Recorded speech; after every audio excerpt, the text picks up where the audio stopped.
Le livre du ciel, tome 3, 30 novembre 1899. Le corps mystique de mon Église.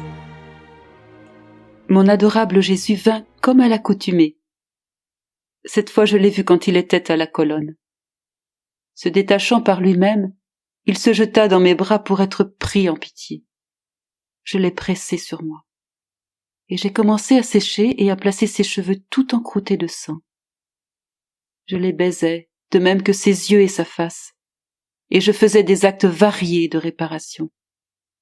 Quand j'arrivais à ses mains et que je lui enlevais la chaîne, avec grand étonnement, j'ai remarqué que même si la tête était celle de Jésus, les membres étaient de beaucoup d'autres personnes, religieuses spécialement. Oh, combien étaient nombreux les membres infectés, donnant plus de ténèbres que de lumière. Sur la gauche étaient ceux qui faisaient souffrir le plus Jésus. Il y avait là des membres malades, pleins de blessures profondes remplies de vers, et d'autres qui étaient rattachés à ce corps à peine par un nerf. Oh, comme cette tête divine souffrait et vacillait au-dessus de ses membres.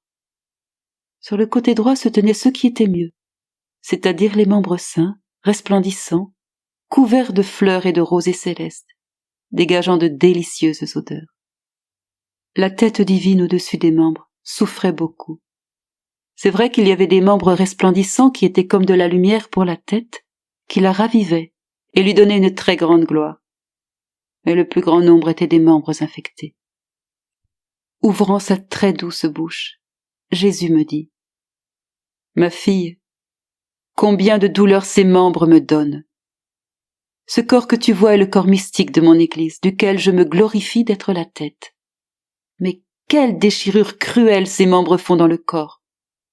Il semble qu'ils se stimulent l'un l'autre à me tourmenter davantage.